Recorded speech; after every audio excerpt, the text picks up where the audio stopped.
Kalau kita kembalikan pada akar kata wudu yang artinya adalah berpisah. Dan sholat artinya adalah manunggal, bersatu. Dan hanya orang yang berhasil wudu yang akan bisa manunggal. Jadi sebetulnya Allah itu sudah menciptakan mekanisme wudu ala Allah. Yang hartanya banyak membuat dia jadi sombong dan melekat pada hartanya diwudukan oleh Allah. Persoalan manusia saat ini sebetulnya adalah defisit cinta. Karena dia belum berhasil mengungkapkan cinta. Setiap hari yang dia lakukan hanya ingin memaksakan cinta. Dan lihatlah orang-orang yang setiap saat memaksakan cinta, kemanapun dia pergi hanya berharap untuk diperhatikan, disanjung, dipuja, dan merasa dirinya itu sebagai siapa. Dan dia tidak merasa kalau itu semua adalah sumber penderitaan dia sendiri. Mereka yang telah menjadi sumber cinta, duri pun bisa menjadi mawar.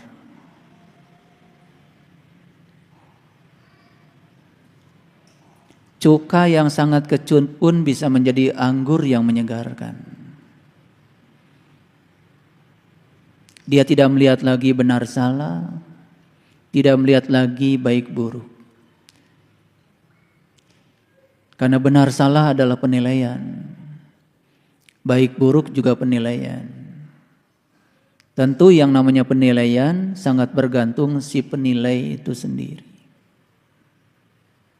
Kalau si penilainya dangkal, pengetahuannya sempit, pikirannya belum terbuka, mata kolbunya masih tertutup, tentu saja hasil penilaiannya akan berbeda dengan orang-orang yang pikirannya sudah terbuka, pandangannya sudah luas. Karena walaupun mata kita ukurannya kecil, sebetulnya semesta mengundang kita untuk melihat semesta lebih luas lagi.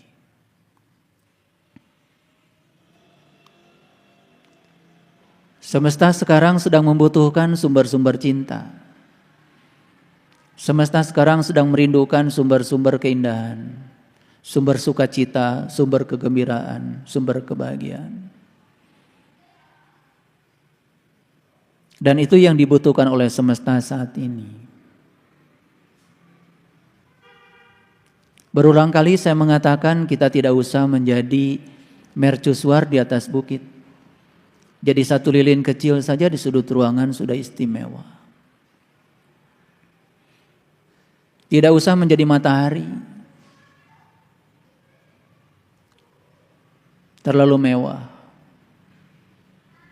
Matahari bisa menyinari semuanya tanpa pilih kasih, tanpa batas. Kalau semua orang sadar bahwa sesungguhnya tugas kita adalah menyinari orang-orang yang terdekat saja dengan dia. Kalau mereka sudah bahagia dengan kehadiran kita, kalau mereka sudah nyaman dengan kehadiran kita, maka masing-masing komunitas kecil ini akan menyumbang cahaya yang besar bagi semesta raya. Kebanyakan kita hanya iklan keluar, ingin dipandang baik di luar, padahal sebetulnya kita roboh di dalam. Terus melakukan pencitraan kesana kemari ingin dipandang sebagai orang yang lebih baik dari orang lain, tetapi dia tidak menjadi yang terbaik di lingkungannya sendiri.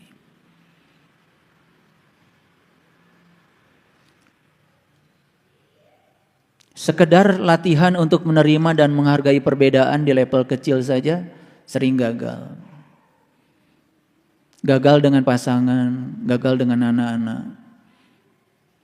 Karena ingin semua orang seperti yang kita mau. Dan konyolnya kita sering mengatakan seakan-akan penderitaan itu datang dari mereka-mereka yang tidak setuju dengan kita. Padahal kitalah yang menciptakan agar mereka harus setuju kepada kita.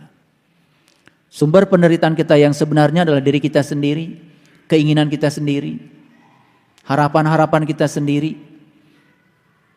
Karena kita sesungguhnya ingin agar semua orang seperti yang kita mau. Ketika mereka berbeda dengan yang kita inginkan, maka kita kecewa. Padahal sumber kekecewaan kita yang sebenarnya jelas adalah keinginan dan harapan kita pada orang lain. Oleh karena itu, proses-proses pendidikan yang dibutuhkan sekarang adalah proses-proses pendidikan baik umum maupun spiritual yang bisa mengarahkan para pembelajarnya untuk menemukan sumber cinta. Dan satu-satunya sumber cinta, sumber kasih, Rahman dan Rahim sudah diumumkan sebetulnya sejak dari awal kelahiran kita adalah Dia yang bersama kita, lebih dekat kepada kita, melampaui dekatnya urat nadi leher kita. Namun karena kita terlalu sibuk keluar, mencarinya keluar, tidak mencarinya ke dalam, lalu kita tidak menemukan sang sumber itu. Itulah yang menyebabkan setiap manusia mengalami defisit kasih sayang. Para sahabat,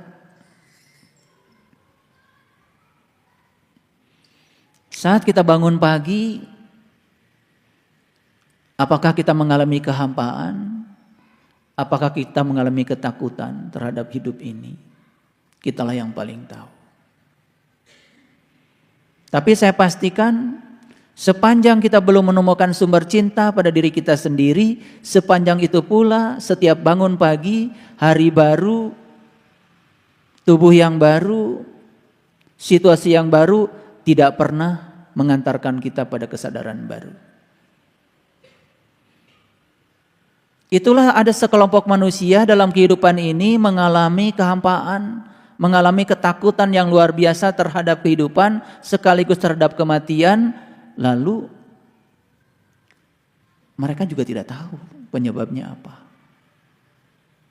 Semua sudah dijalankan, ritual sudah dijalankan, segalanya sudah dijalankan, tetapi tidak membangun kesadaran baru. Ini yang disebut dengan kesia-siaan hidup. Dan yang luar biasa lagi, banyak sekali orang yang kemudian harus pergi dari semesta ini dalam keadaan tidak memiliki cinta. Dalam keadaan defisit cinta. Tidak ada kematian yang lebih buruk dari kematian apapun kecuali kematian manusia pada saat kematiannya dia tidak memiliki cinta. Pada saat kematiannya dia masih memikirkan tentang orang-orang yang pernah menjatuhkan dia. Pada saat kematiannya dia masih memikirkan orang-orang yang pernah menyakiti dia. Sibuk dengan itu semua. Melekat kepada itu semua. Bagaimana bisa memenuhi ayat innalillahi wa inna ilaihi rajiun kalau seperti itu?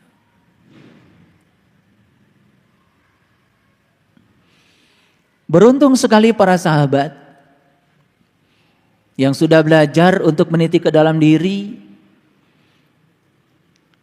berlama-lama tinggal dalam cahayanya yang terang benderang. Berlama-lama memasuki pusat semesta yang ada dalam diri, dalam keheningan, dalam kebeningan, itu beruntung sekali. Karena berada di alam situ, secara tidak langsung kita sebetulnya sedang belajar mencintai. Makanya tidak heran ya,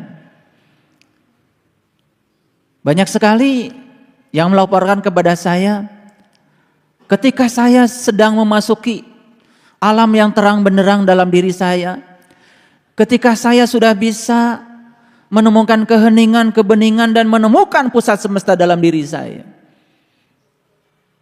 dan saya tidak merasa lagi saya terpisah dari semesta ini, dan saat itu saya bisa melihat pada setiap tubuh adalah jiwa-jiwa yang sama.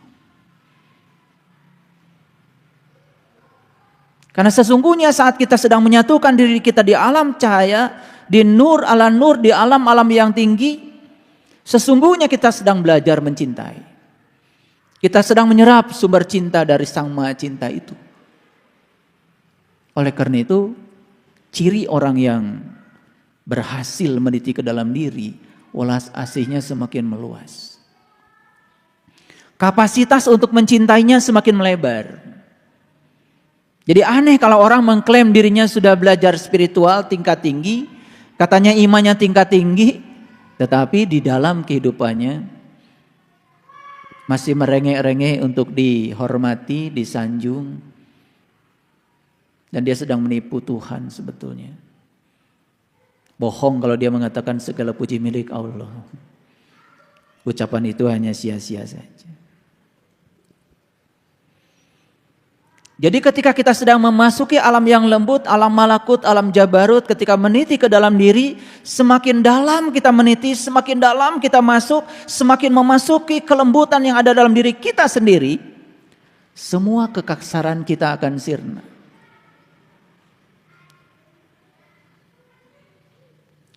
Jadi tidak usah cerita kepada saya, ketika saya meniti ke dalam diri, saya menemukan ini dan itu. Tidak usah. Karena ciri orang yang sudah tercerahkan justru dia menemukan sesuatu yang tidak bisa dia temukan. Dan saat kita sudah memasuki yang terdalam dari diri kita, lalu kita menemukan yang tidak bisa kita temukan. Dan kita tidak bisa pergi dari situ, hanya berdenyut, bergetar di situ saja. Hasilnya kelihatan. Kapasitas mencintai melebar, kelembutan kita pun semakin memancar.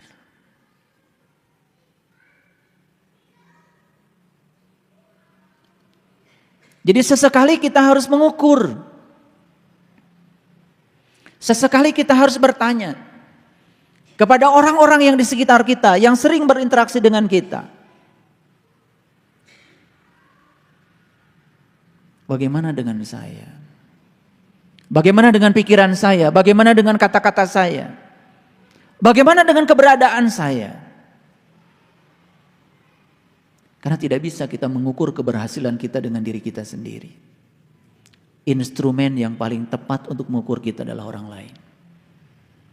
Dan sesekali kita harus jujur dan bertanya pada siapapun untuk menanyakan kualitas kita. Setahun yang lalu, tanya dia, bagaimana kualitas saya? Setahun kemudian, tanya dia, bagaimana kualitas saya?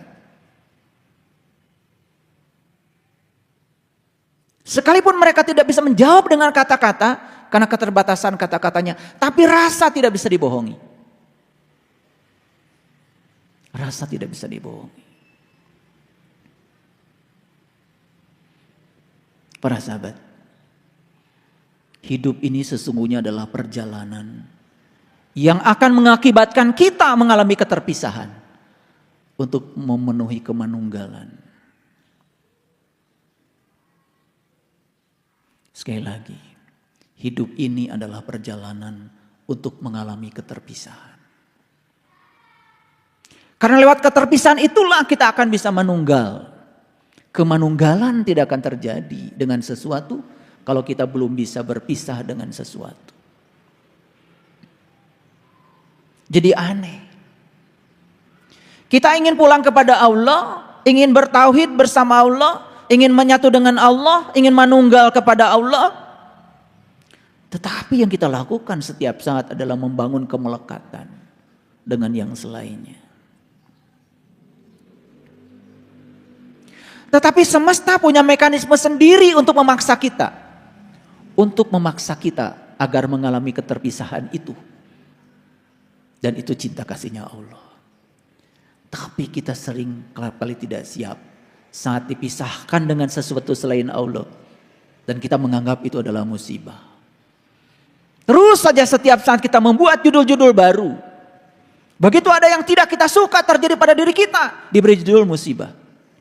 Begitu ada yang suka terjadi pada kita, kita sebut itu adalah berkah. Mau sampai kapan hidup seperti itu?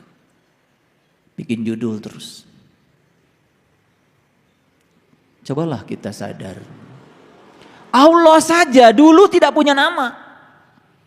Kita saja semua dulu tidak punya nama. Nama itu diberikan oleh orang tua kita supaya tidak sulit memanggil kita. Jadi harusnya tidak ada nama juga gak apa-apa. Apa artinya sebuah nama? Jadi kita tidak sadar bahwa sesungguhnya setiap kata-kata itu ciptaan manusia. Tuhan tidak pernah menciptakan kata-kata. Kata-kata hanya diciptakan oleh manusia untuk mengkomunikasikan apa yang dia rasa, untuk mengkomunikasikan apa yang dia pahami agar orang lain paham dan ikut merasakan. Tetapi kata-kata sebaik apapun tidak akan pernah berhasil membuat orang lain bisa merasakan yang kita rasakan. Hanya pengantar awal saja.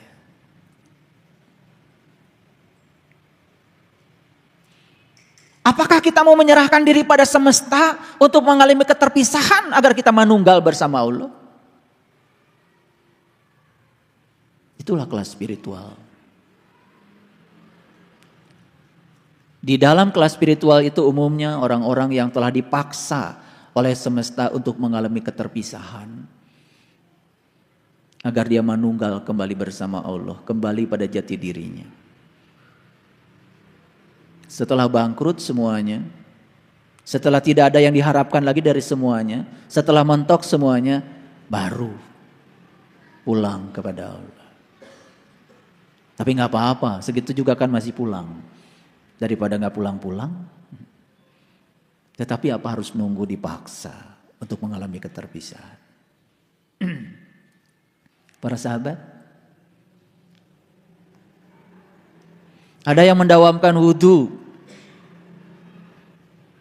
Tapi wudhunya itu cuman sekedar membasah wajah, mengusap rambut, membasah tangan, dan membasah kaki.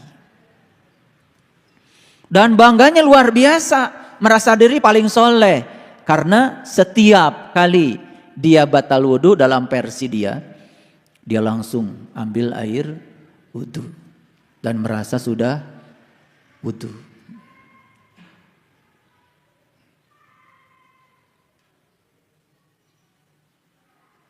Padahal wudhu dengan sholat itu, kalau kita lihat etimologi bahasanya sangat sederhana.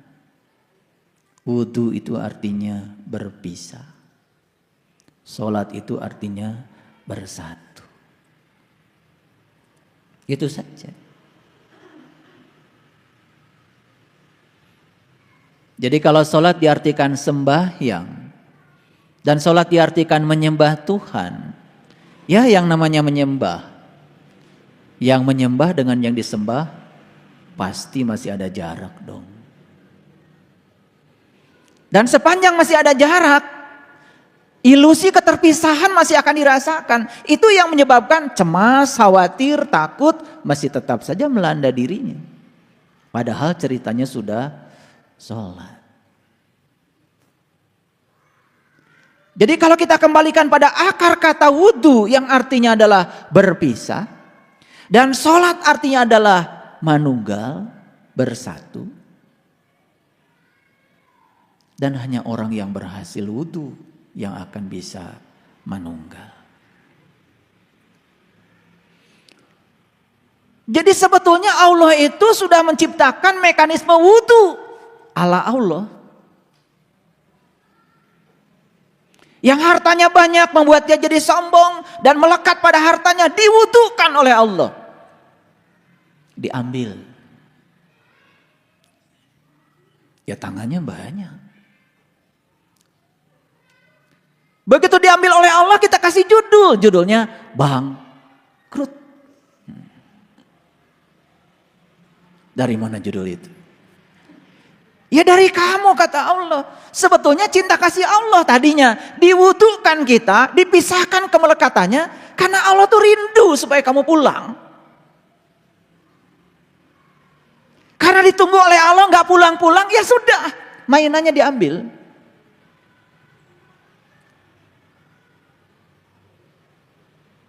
Sebelum ini nih ada yang datang sama saya. Ada yang cerita anaknya meninggal, ada yang cerita istrinya meninggal, ada yang cerita suaminya meninggal, ada yang cerita ibu bapaknya meninggal.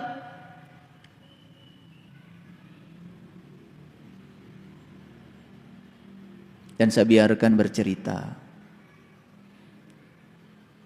Tapi saya hanya melihat ada substansi kepedihan, emosi yang sedang dia bangun dalam dirinya, menjadi tubuh baru dia.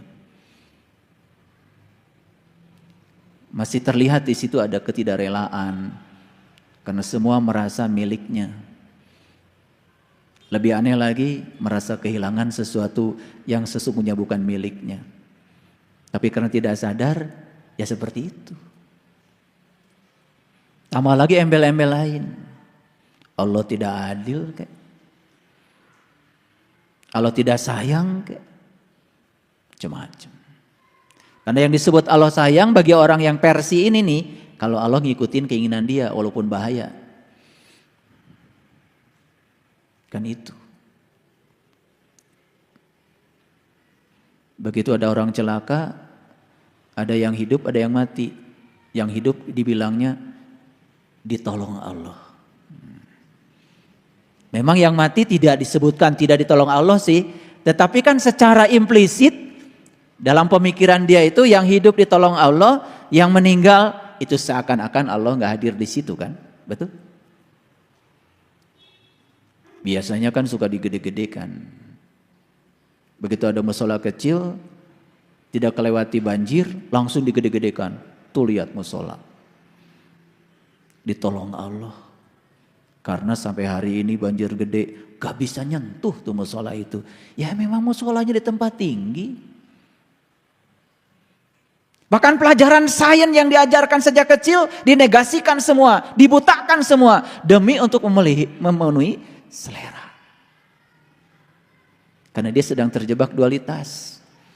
Yang kebanjiran tidak ditolong Allah, yang tidak kebanjiran ditolong Allah. Kan kita juga suka begitu kalau ngomong, betul nggak? Alhamdulillah Allah sayang sama saya. Orang lain mau pada kena Omikron, saya enggak. Jadi seakan-akan kita sedang mengatakan orang yang kena Omikron Allah nggak hadir di sana. Pertanyaannya, adakah di semesta ini satu peristiwa yang tidak hadir beliau di sana? Itu yang namanya syirik. Itu yang namanya dosa tak terampunkan sebetulnya. Bukan menyembah patung.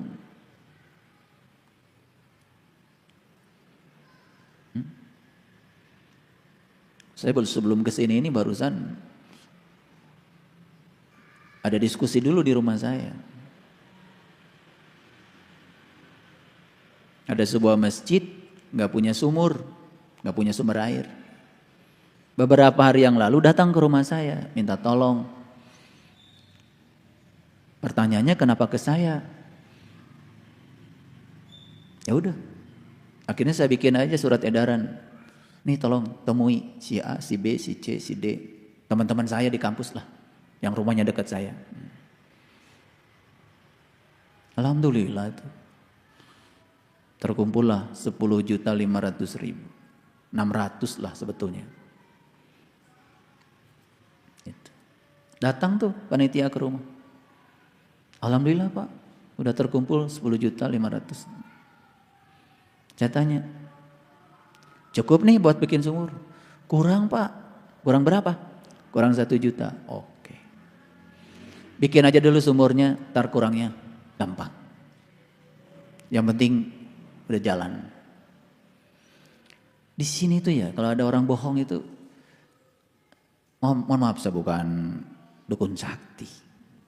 Tapi kalau ada orang bohong tuh di sini tuh, makin kita sering mendengarkan suara kebenaran dari dalam, itu ada yang ngasih tahu itu, bohong katanya, bohong katanya.